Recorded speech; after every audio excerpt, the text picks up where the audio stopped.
Frères et sœurs, amis, bonjour. Soyez les bienvenus, je suis très heureux d'être parmi vous. Je vois qu'il y a des absents, on va prier pour les absents. Seigneur, notre Dieu, tu as rempli notre cœur, Seigneur, de cette envie de te chercher, de te trouver, ce pourquoi nous sommes là. Seigneur, mais dans les vicissitudes de ce monde, avec les difficultés, avec, Seigneur, nos cœurs, nos corps qui sont faibles, Seigneur, il y a des absents, Seigneur, et je veux te prier pour ceux qui sont absents. Je veux te prier principalement pour Régis, Seigneur, qu'il puisse, Seigneur, là où il se trouve, là où il est, Seigneur, toujours, Seigneur, se confier en toi, Seigneur, et que, au-delà de ses faiblesses, Seigneur, physiques, Seigneur, tu puisses, Seigneur, vraiment le rétablir. Seigneur, nous savons que tu es un Dieu qui bénit, tu es un Dieu qui guérit. Seigneur, et ma confiance, elle est en toi. Seigneur, je veux te louer pour cela, je veux t'honorer, Seigneur. Seigneur, que ton nom, Seigneur, sur lequel est proclamé, Seigneur, sur ce corps, Seigneur, de Régis, puisse vraiment faire, Seigneur, ton œuvre, Seigneur, de bénédiction, qu'il puisse être soulagé, qu'il puisse, Seigneur, aussi, Seigneur, se lever pour te louer, te glorifier là où il se trouve en ce moment, et que sa bouche puisse s'ouvrir, Seigneur, et Seigneur, se laisser conduire et diriger par toi, mais qu'il puisse t'honorer, Seigneur, quelle que soit sa situation physique. Seigneur, je te prie également pour Marie, notre sœur, qui est, Seigneur, dans cette maison de retraite, que là aussi, Seigneur, elle soit pour toi, Seigneur, un joyau, oui, une lumière qui brille, Seigneur, et que sa bouche puisse encore ouvrir et proclamer tes bontés, ta grâce envers les personnes qu'elle peut, Seigneur, soulager par des paroles et par des paroles de réconfort que tu lui auras mis dans sa bouche. Seigneur, merci aussi parce que nous pouvons te remettre aussi Alexis et Nadia. Seigneur, que là aussi, Seigneur, ils puissent, Seigneur, se réjouir d'écouter encore ta parole par quelque moyen que ce soit, de se retrouver ensemble pour te louer et te glorifier. Seigneur, et d'autres personnes qui auraient certainement voulu se joindre à nous et qui n'ont pas pu pour différentes raisons, que là encore, Seigneur, ta paix, ta consolation soit leur partage. Amen. Oui, frères et sœurs, dans la vie, nous avons certainement plusieurs raisons d'avoir peur. Et la crainte du changement est justement une d'entre elles, parce qu'elle vient quelquefois nous perturber, elle vient perturber notre existence, il faut le dire. Alors c'est vrai que la peur du changement peut faire partie de notre manière de voir les choses. On aime bien ce qui est inchangé, ça rassure. C'est pour ça que nous préférons mieux la sécurité d'une vie médiocre que nous connaissons. Elle est médiocre, mais on la connaît. Plutôt que l'excitation d'une vie pleine d'aventures, mais qui nous semble, elle, difficile à contrôler. Pourtant, Dieu n'est pas opposé au changement. Loin de là. Alors, êtes-vous prêt à accepter les changements inspirés par Dieu dans votre vie? On va considérer l'expérience d'un homme, Gédéon. Il a vécu cela. Et pour ce faire, nous allons regarder dans le livre des Juges, au chapitre 7. Je vous invite à lire avec moi, donc à ouvrir votre Bible en Juges, chapitre 7. Et nous allons lire les versets 1 à 8 dans un premier temps. Je fais la lecture. Jérubéal, qui est Gédéon, et tout le peuple qui était avec lui, se levèrent de bon matin et campèrent près de la source de Harod. Le camp de Madian était au nord de Gédéon, vers la colline de Morée dans la vallée. Et l'Éternel dit à Gédéon, « Le peuple que tu as avec toi est trop nombreux pour que je livre Madian entre ses mains. Il pourrait en tirer gloire contre moi et dire, « C'est ma main qui m'a délivré. » Publie donc ceci aux oreilles du peuple, que celui qui est craintif et qui a peur s'en retourne et s'éloigne de la montagne de Galaad. 22 000 hommes parmi le peuple s'en retournèrent et il en resta 10 000. Et l'Éternel dit à Gédéon, « Le peuple est encore trop nombreux. Fais-les descendre vers l'eau et là je t'en ferai le triage. Celui dont je te dirai que celui-ci aille avec toi, ira avec toi. Et celui dont je te dirai que celui-ci n'aille pas avec toi, n'ira pas avec toi. » Gédéon fit descendre le peuple vers l'eau, et l'Éternel dit à Gédéon, « Tous ceux qui laperont l'eau avec la langue comme lappe le chien, tu les sépareras de tous ceux qui se mettront à genoux pour boire. Ceux qui lapèrent l'eau en la portant à la bouche, avec leurs mains, furent au nombre de 300 hommes, et tout le reste du peuple se mit à genoux pour boire. Et l'Éternel dit à Gédéon, « C'est par les 300 hommes qui ont la paix que je vous sauverai et que je livrerai Madian entre tes mains. Que tout le reste du peuple s'en aille chacun chez soi. » On prit les vivres du peuple et ses trompettes, puis Gédéon renvoya tous les hommes d'Israël chacun dans sa tente, et il retint les 300 hommes. Le camp de Madian était en dessous de lui dans la vallée. Amen. On va prier. Merci Seigneur pour ta parole. Merci Seigneur parce que ta parole, c'est elle qui nous donne la foi, c'est elle qui nous donne la force, c'est elle qui nous fait animer d'un même cœur, d'un même esprit pour aller de l'avant. Et Seigneur, elle le fait d'une manière efficace. Oui, parce que ton désir, Seigneur, et nous le savons, et nous te prions pour cela, c'est afin que chacun de nous puisse être utile dans ton œuvre, là où tu nous as placés, alors qu'à toi soit toute la gloire, au nom de notre Seigneur et Sauveur Jésus-Christ. Amen. Alors pourquoi Gédéon devait-il combattre Madian? Malheureusement, le chapitre 6 de Juges nous dit que les enfants d'Israël firent ce qui déplaît à l'Éternel, et l'Éternel les livra entre les mains de Madian. Mais voyez-vous, un homme, un seul, Gédéon, il avait une famille. Comme vous, aujourd'hui, vous êtes ici, vous êtes une famille. Et Gédéon, lui, il voulait faire vivre sa famille.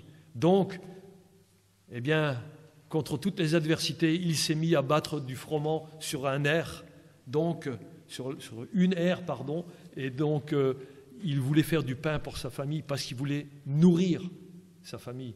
D'une manière spirituelle, c'est pareil. Lorsque nous venons à la parole de Dieu, elle nous nourrit parce que Dieu veut nous nourrir. Et l'Éternel lui a dit à cet homme, il lui dit, « L'Éternel est avec toi, vaillant homme, vaillant héros. » Voyez-vous, il ne faisait rien, pas grand-chose. Mais aujourd'hui, l'Éternel vous adresse aussi la parole et il vous dit « vaillant héros ». Alors pourquoi Gédéon devait-il combattre Madian? C'est parce que tout simplement Dieu lui a dit. Et tout le peuple a été rassemblé pour cela. Mais voyez-vous, même avec les meilleures volontés, avec les plans des hommes, les meilleurs qu'on puisse vouloir faire, ce ne sont pas le plan de Dieu. Et Gédéon va le comprendre, mettez-vous à sa place. Quand Dieu lui dit, le peuple qui est avec toi est encore trop nombreux. Et Gédéon, il aurait pu s'exclamer, il aurait pu dire, mais nous sommes à 1 contre 4, Seigneur. Ainsi, voyez-vous, on peut entendre la voix de Dieu et être perplexe par rapport à ce que Dieu nous dit. Mais voyez-vous, Gédéon, lui, il a obéi. Ce qui laisse comprendre que Dieu cherche des personnes résolument engagées. Et ce sera le titre de mon message, c'est « Résolument engagés ». Voilà ce que nous devons être. S'il y a un grand nombre de personnes, l'homme va s'enorgueillir de pouvoir se donner l'illusion qu'il combat par sa propre force. Mais la volonté de Dieu, c'est que son peuple, nous, vous, nous ne dépendions que de lui, et ce, pour que l'homme ne se glorifie pas d'une quelconque victoire. Et Dieu nous le rappelle en Ésaïe 42, 8. Qu'est-ce qu'il dit? « Je suis l'Éternel, c'est là mon nom, et je ne donnerai pas ma gloire à un autre. » Toute la gloire doit revenir à notre Seigneur. Alors regardez la situation.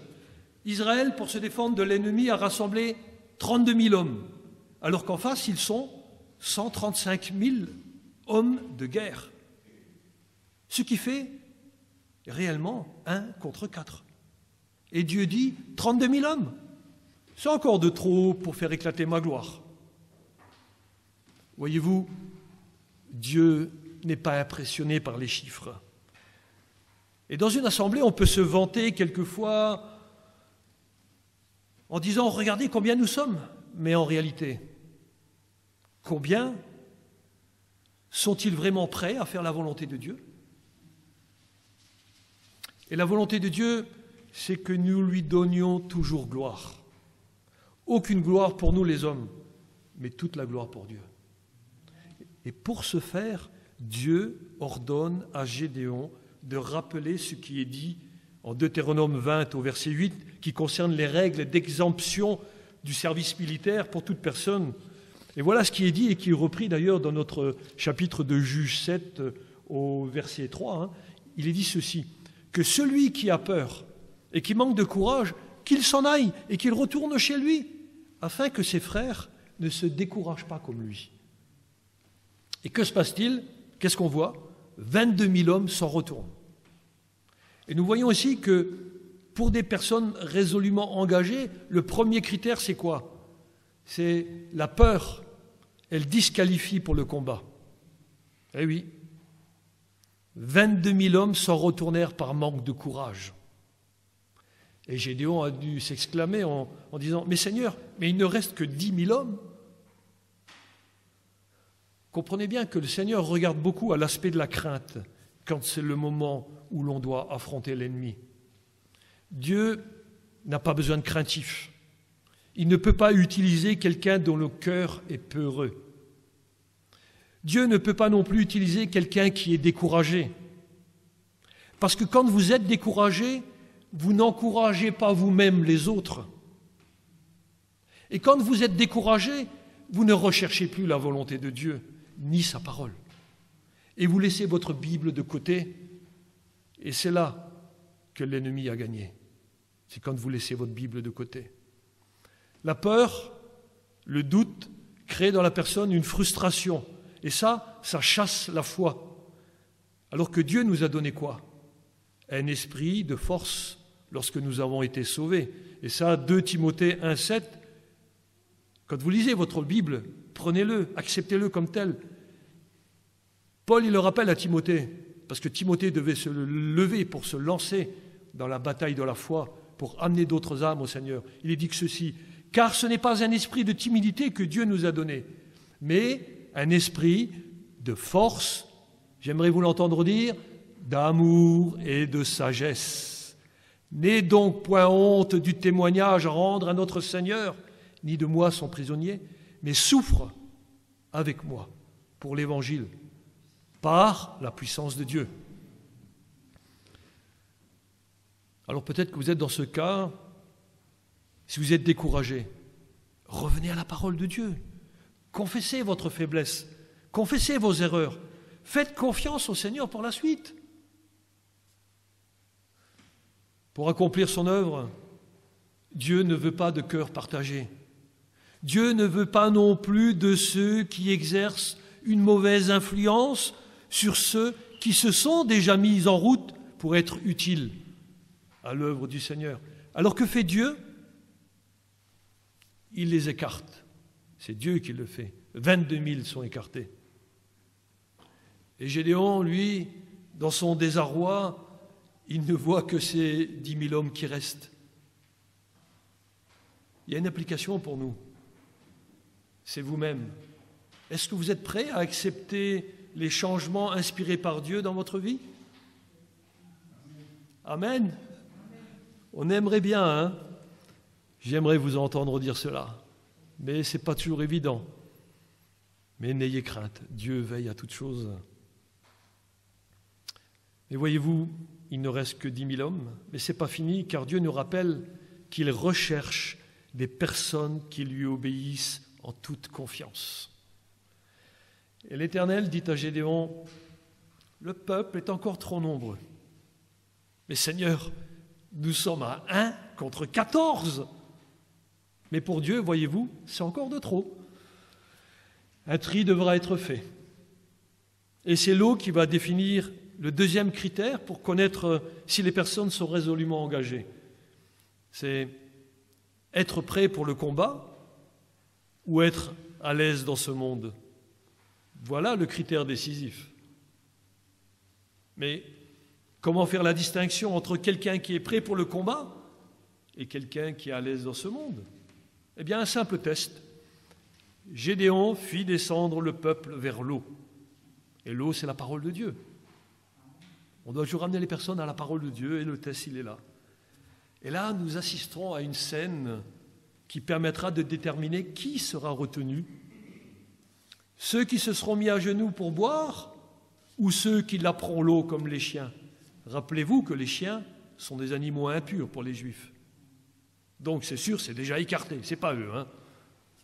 Mais ici, à ce stade, Gédéon, comme nous-mêmes d'ailleurs, si nous ne connaissions pas la suite du texte, a eu certainement envie de dire au Seigneur, dans sa prière, il dit « Seigneur, pourvu que ce soit les 700 hommes qui soient retenus », parce que l'homme, il aime se confier dans les nombres, dans les chiffres, parce que face aux difficultés, on a envie d'abord d'exercer la force humaine. Pourtant, qui sera retenu? Pour les uns, ils se sont mis à genoux, tout à leur aise, pour profiter abondamment de cette eau qui est pour tous une bénédiction, cela va sans dire. Alors c'est sûr, c'est cela. Eux, ils sont confiants en eux-mêmes, qu'importe les difficultés, ce qui nous entoure, ils sont tout à leur aise. C'est certain, c'est eux qui ont raison. Par contre, pour les autres, ceux qui lapent l'eau comme les chiens, ils n'ont qu'un but, celui de remporter la victoire. Alors il ne faut pas se laisser surprendre par l'adversaire. Ils sont sur leur garde. Ils ne goûtent l'eau qu'en la portant à la bouche, avec leurs mains, mais leurs yeux sont tout autour pour regarder. Toujours vigilants, parce que le Seigneur veut. Résultat, 300 seulement sont qualifiés pour le combat. C'est ceux qui lapent l'eau. Oui, car leurs yeux sont sur tout ce qui se passe autour. Et leurs yeux, ils sont aussi sur leur chef, étant prêts à se laisser diriger par lui. Et est-ce que vous aussi, vous avez les yeux fixés sur votre chef, sur Jésus-Christ?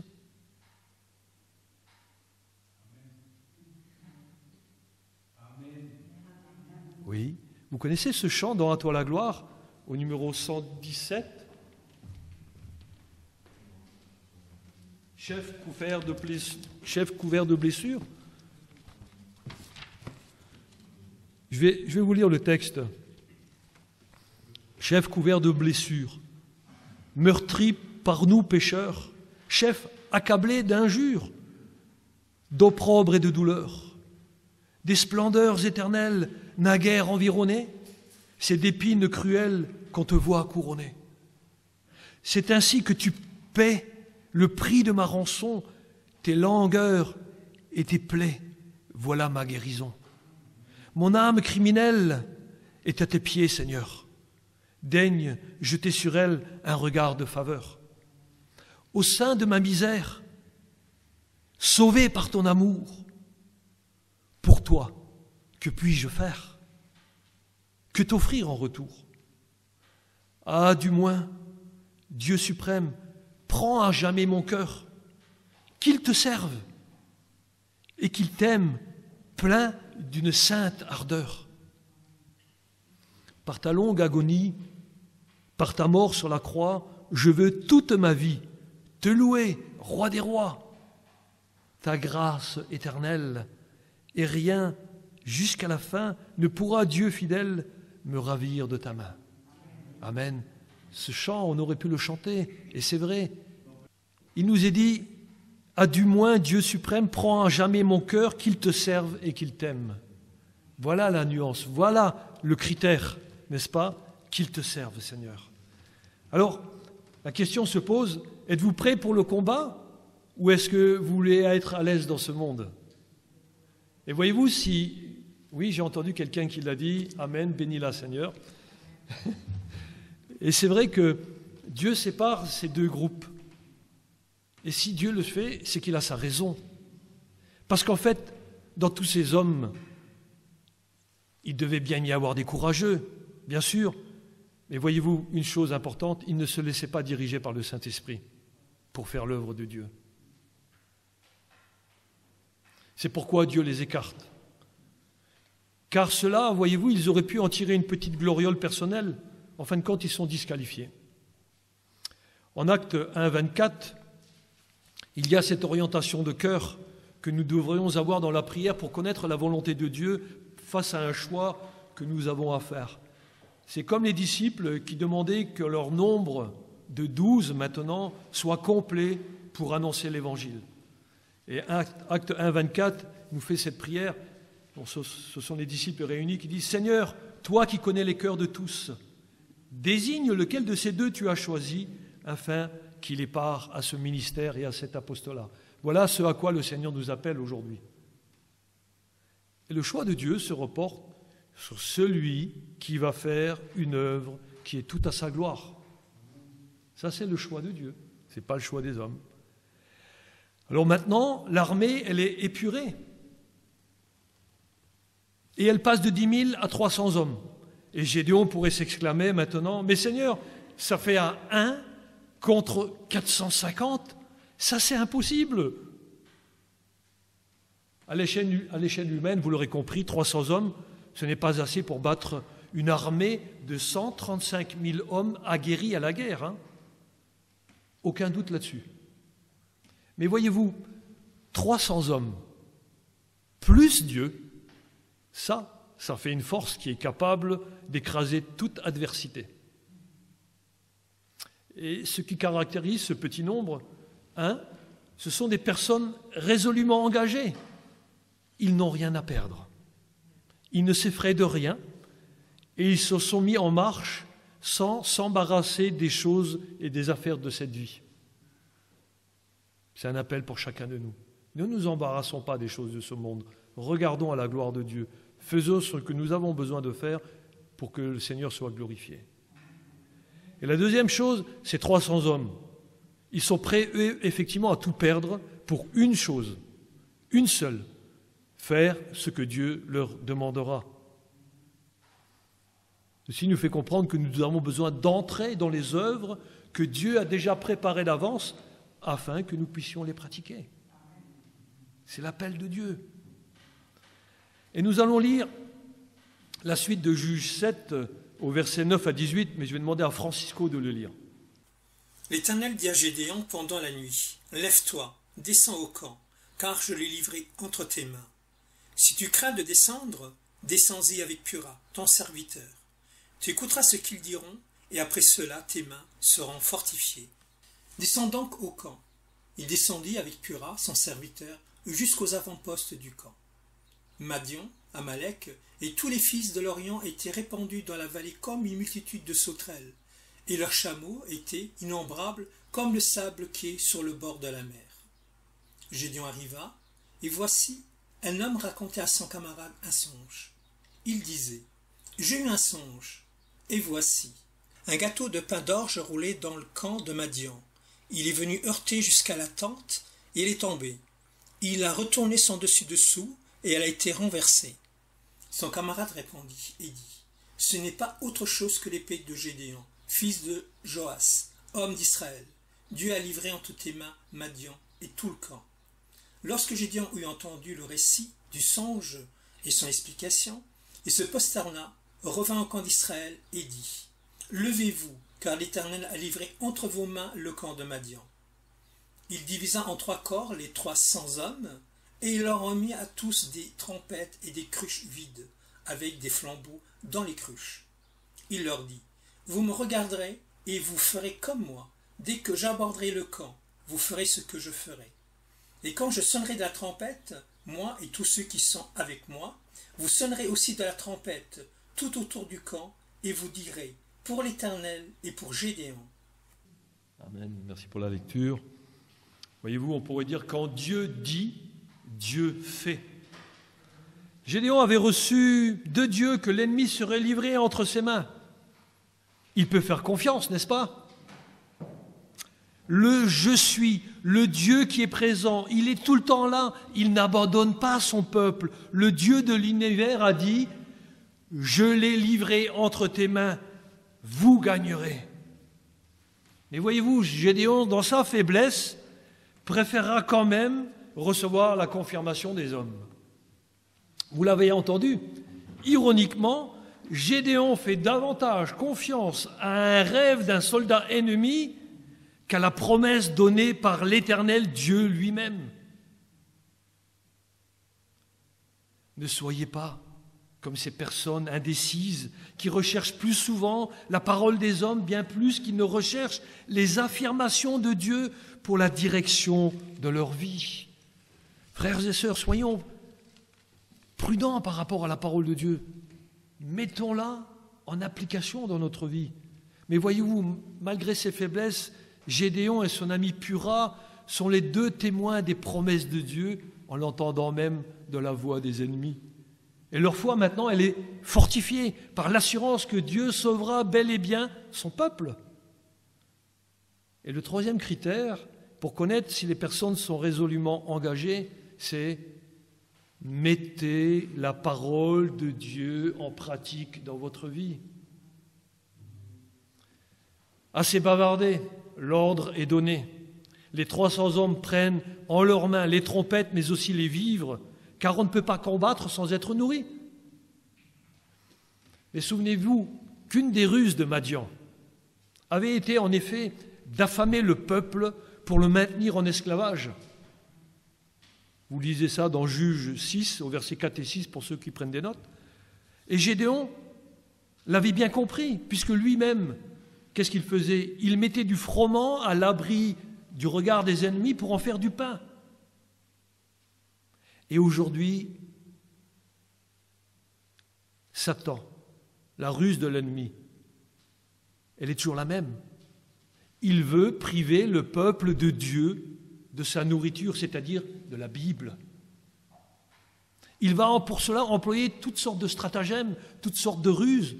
Il susurre à ton oreille, regarde la télé, il y a un beau film ce soir. C'est pas si grave si tu ne lis pas ta Bible aujourd'hui.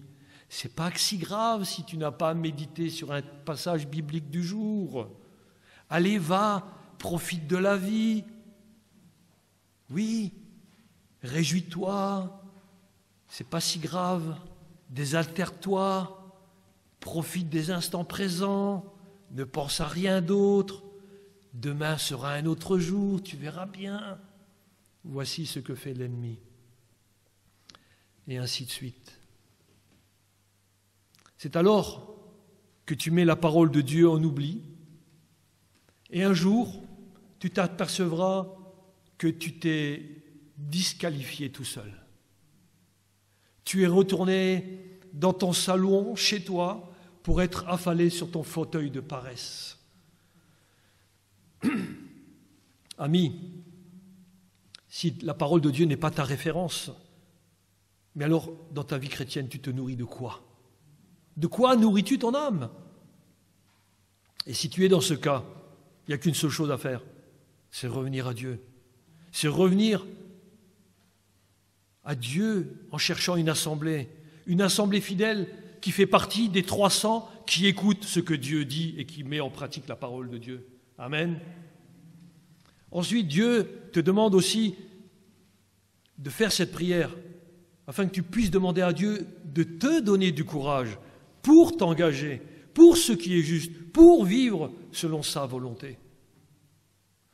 On va regarder aux 3 éléments essentiels pour remporter la victoire. 1, il faut une trompette. 2, la cruche ou un vase. 3, le flambeau. On va lire pour cela les versets 19 à 23. Je fais la lecture. Gédéon et les 100 hommes qui étaient avec lui arrivèrent aux abords du camp au commencement de la veille du milieu, comme on venait de placer les gardes. Ils sonnèrent de la trompette et brisèrent des cruches qu'ils avaient à la main. Et les 3 corps sonnèrent de la trompette et brisèrent les cruches. Ils saisirent de la main gauche les flambeaux et de la main droite les trompettes pour sonner, et ils s'écrièrent « Épée pour l'Éternel et pour Gédéon ». Ils restèrent chacun à sa place autour du camp. Et tout le camp se mit à courir, à pousser les cris et à prendre la fuite. Les 300 hommes sonnèrent encore de la trompette, et dans tout le camp, l'Éternel leur fit tourner l'épée les uns contre les autres. Le camp s'enfuit jusqu'à Beth-Shitta, vers Tserera, jusqu'aux abords d'Abel-Méhola, près de Tabat. Les hommes d'Israël se rassemblèrent, ceux de Nephtali, d'Azer et de tout Manassé, et ils poursuivirent Madian. Amen. Merci Seigneur pour cette belle victoire. Vous l'avez entendu? Non, vous ne l'avez pas entendu, il n'y a pas eu de trompette aujourd'hui. Mais la trompette, elle est là, elle est dans la parole de Dieu. Et vous allez voir que la trompette, c'est la parole de Dieu. Parce que la trompette, elle est un élément qui sert à communiquer. Elle appelle au rassemblement pour aller de l'avant, pour entrer au combat et pour sonner les fêtes de l'Éternel. Et aujourd'hui, nous avons la parole de Dieu qui remplace cet élément. Oui, nous sommes appelés par la parole de Dieu à venir nous réunir, à nous rassembler, à être prêts pour le combat. Alors, une question, frères et sœurs. Est-ce que nous avons à cœur de nous rassembler, mais aussi de rassembler les enfants de Dieu dispersés dans notre région, afin qu'ils viennent ensemble se réunir avec nous pour célébrer l'Éternel? Et voyez-vous, cela n'est possible que par la parole de Dieu.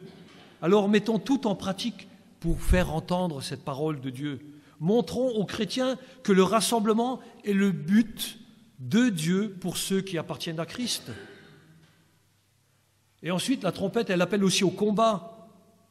Et nous devons tous savoir que le témoignage de Dieu est inséparable du combat. Et ce combat consiste à prendre position pour Dieu. Et cela ne peut se faire que s'il n'y a pas de compromis dans notre vie. Gédéon, lui, il a détruit le poteau d'Achéra et il a renversé l'autel qui était pour Baal. Il n'en a rien eu à faire de son père et de toute sa famille. Il a éliminé tout ce qui était de l'orgueil humain pour laisser place à la gloire de Dieu. Amis, c'est ce que l'épisode de Gédéon nous montre. Changez de vie, acceptez la vie de Christ dans vos vies. Il n'y a pas de compromis dans notre vie, voyez-vous. Il va de notre témoignage pour Dieu. Sinon, comment pourrions-nous refléter la gloire de Dieu? Et si la trompette représente la parole de Dieu, cette même parole nous fait comprendre aussi que nous devons être utiles pour le Seigneur. Et Paul parle de l'utilité d'être un vase qui s'abstient des choses mauvaises et de toute autre chose qui pourrait entraver notre relation avec Dieu. On va lire pour cela 2 Timothée, au chapitre 2, au verset 21. Il y a cette exhortation qui nous est dit « Si donc quelqu'un se conserve pur en s'abstenant de ces choses, il sera un vase d'honneur, sanctifié, utile à son maître, propre à toute bonne œuvre. » Amen. Ceux qui étaient à genoux, vous savez, pour boire généreusement l'eau qui était là en abondance, est-ce qu'ils étaient propres à toute bonne œuvre? Non. Car ils n'étaient pas en mesure de contre-attaquer, parce qu'ils avaient détourné les yeux de l'ennemi. En fait, ils ne pensaient qu'à eux. Ils ne pensaient qu'à eux-mêmes, à étancher leur soif, à étancher leur désir. Et voyez-vous, il y a comme ça des personnes qui ne peuvent pas être utilisées par Dieu à cause de leurs actions qui caractérisent leur manque de foi. Et la foi, il en faut pour supporter le combat, car la bataille ne peut être gagnée que par des vases de terre, des hommes, des femmes sans prétention, choisis, triés par Dieu.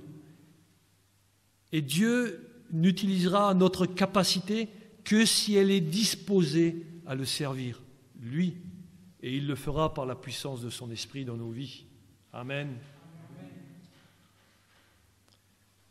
Une autre application pour nous, c'est nous devons apprendre à vivre par la foi. Et Dieu ne donne la victoire qu'à partir du moment où la part de foi que nous mettons en pratique sera grande et où la part de notre force humaine sera petite.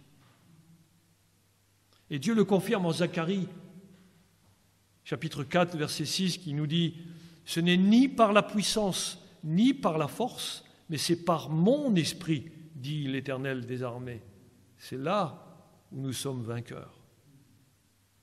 par l'Esprit de Dieu. Alors face aux situations, frères et sœurs, faisons confiance au Seigneur et attendons-nous à recevoir cette directive pour savoir ce que nous devons faire. Alors si au préalable, les vases ou les cruches avaient contenu des vivres, maintenant qu'elles sont vides, elles n'ont plus aucune valeur. Et Dieu a enseigné à Gédéon d'en faire un usage pour sa gloire à lui. L'apôtre Paul, en 2 Corinthiens, chapitre 4 et au verset 7, fait allusion à cela. Paul y parle justement de la position que chacun doit prendre comme témoin de Christ vis-à-vis du monde. Il précise que nous avons à manifester la vérité et à porter en nous la lumière de l'évangile de la gloire de Christ devant tous les hommes. Et il ajoute au verset 7, « Et nous portons ce trésor dans quoi ? Dans des vases de terre, afin que cette grande puissance soit attribuée à Dieu et non pas à nous. » Ainsi, on voit le 4e critère qui se manifeste dans une personne résolument engagée, je pourrais même dire, dans un vase résolument engagé, c'est refléter la gloire du Seigneur. Frères et sœurs, amis, nous devons nous approprier la parole de Dieu. Nous sommes des vases pour que Dieu puisse nous utiliser. Et nous sommes constitués d'argile pour défendre uniquement de la puissance de Dieu et non pas d'une quelconque force en nous-mêmes. Des cruches vides, voilà ce que représentaient Gédéon et ses guerriers. Dieu avait enlevé en eux toute prétention humaine face à l'immense défi qui était devant eux. Et c'est en toute confiance que les 3 corps de l'armée de Gédéon ont fait la même chose au même moment. Ils font quoi ? Ils sonnèrent de la trompette, ils brisèrent les cruches, saisirent les flambeaux en criant « Épée pour l'Éternel » et pour Gédéon. Et ils firent ce qui est important. Ils restèrent chacun à leur place. Pourquoi ? Les cruches, une fois brisées, pouvaient maintenant diffuser la lumière qu'elles portaient en regardant l'ennemi en face. Parce que si tu commences à bouger, à un moment donné, l'ennemi ne voit plus ta lumière, parce que tu seras peut-être de côté ou tu auras tourné le dos. C'est pour ça qu'il faut regarder en face, et Dieu nous demande d'être face. Et ce cri de guerre avec les torches qui brillaient dans la nuit montrait qu'ils avaient justement confiance en Dieu. Et les Madianites, eux, ils avaient entendu. Et ils avaient même entendu que l'armée du peuple de Dieu était commandée par Gédéon, par un homme vaillant. Ils ont eu peur. Ça a créé une telle panique dans le camp adverse qu'ils ont commencé à faire quoi ? Ils ont commencé à s'entretuer. Et juste après, ils ont pris la poudre d'escampette, ils ont pris la fuite. Oui, voyez-vous, quand Dieu suscite un témoignage, il demande que tu restes à ta place, à la place que lui, il t'a donnée, que lui, il t'a attribuée, car il ne se glorifie que dans des instruments qui sont brisés, dans des instruments qui lui obéissent. Et ce n'est que quand tu es vide que tu peux être rempli par quelque chose d'autre que de toi, par quelque chose d'extérieur à toi. Et cette chose, c'est l'Esprit de Dieu, c'est l'Esprit qui vient de Dieu. Et quand tu es brisé par le Seigneur, réjouis-toi, mon ami. C'est alors que tu vas pouvoir laisser briller la lumière que Dieu a mis en toi et qu'il y aura victoire sur l'ennemi. Alors tout comme Gédéon, Dieu nous met à l'épreuve. Et pourquoi il est obligé de faire cela ? Parce qu'il veut enlever en nous tout ce qu'il y a qui pourront peut-être nous mettre en avant et qui pourront peut-être mettre notre confiance en nous-mêmes. Dieu veut enlever tout ça jusqu'à ce que nous n'ayons plus rien, afin de dépendre entièrement de lui. Alors si tu passes par une situation difficile, peut-être même tragique, repose-toi sur Dieu. Dis que tu veux être un instrument brisé entre les mains de Dieu afin de pouvoir être utile à Dieu. C'est pour cela qu'il te brise. On ne sait pas pourquoi Dieu fait des choses. On le saura plus tard. Mais plus tard, tu auras part, comme à tous les autres qui sont partis, qui ont été triés, mais qui ont été mis de côté. Tu auras part aussi aux réjouissances lorsque la fin du combat sera là. Mais pour l'instant, lorsque nous avançons dans notre vie chrétienne, voyez-vous, il se peut que l'on mette même notre confiance dans la connaissance de la Bible, au lieu de demander à Dieu. Oui, eh bien, à ce moment-là, on peut avancer par nos propres moyens, avec nos propres plans, avec des beaux programmes. On argumente, on avance des idées, et l'on finit par croire que c'est nous qui l'avons fait, parce que nous pouvons le faire. Mais c'est justement là le danger dans l'Église. Alors, soyons attentifs à notre démarche, et aussi lorsque nous nous rencontrons, de peur que Dieu ne nous enlève ce que nous avons. Rappelons-nous que Dieu permet des épreuves et des difficultés dans un seul but, le but de nous épurer, pour ne dépendre que de lui, afin que toute la gloire lui revienne. Dieu fait de vous un vase. Nous sommes des vases qui ont un message, et le message est plus important que le vase. On peut faire la lecture de 2 Corinthiens 4, 6 en Louis II, 21. Il y a une toute petite différence avec l'édition de Genève. Je vais faire la lecture. Alors c'est 2 Corinthiens 4, 6 dans la seconde 21. En effet, le Dieu qui a ordonné que la lumière brille du sein des ténèbres a aussi fait briller sa lumière dans notre cœur pour faire resplendir la connaissance de la gloire de Dieu dans la personne de Jésus-Christ. Et nous portons ce trésor dans des vases de terre afin que cette puissance extraordinaire soit attribuée à Dieu et non à nous. Frères et sœurs, que se passe-t-il lorsque vous annoncez Christ à des âmes perdues? La lumière commence à briller dans les ténèbres. Amen. Ainsi, amis, ne mettons pas notre confiance en ce que nous sommes. Ne mettons pas notre confiance en ce que nous possédons. Ne mettons pas notre confiance en ce que nous faisons ou en ce que nous avons fait. Mais mettons notre confiance en Dieu seul, car lui, il va agir, soyez-en sûrs. Alors, je terminerai. Soyez prêts à accepter les changements inspirés par Dieu dans votre vie, car Dieu cherche des personnes résolument engagées. Amen. Je vous invite à la prière. Une courte prière.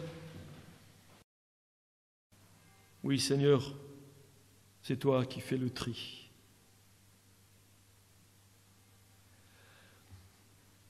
Seigneur, merci pour ta parole en ce jour.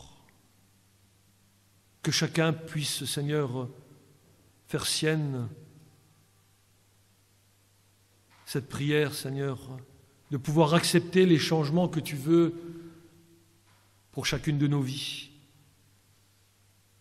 Seigneur, aide-moi personnellement à être résolument engagé et aide-moi à être ton témoin dans le monde en laissant briller ta lumière. Oui, Seigneur, qu'à toi revienne toute la gloire au siècle des siècles. Seigneur, et je te demande, oui aussi, d'imprimer cela dans le cœur de tous ceux qui ont entendu ta parole en ce jour, quel que soit le lieu, quel que soit le moment, afin que toute la gloire soit pour toi au nom de Jésus, Père céleste. Amen.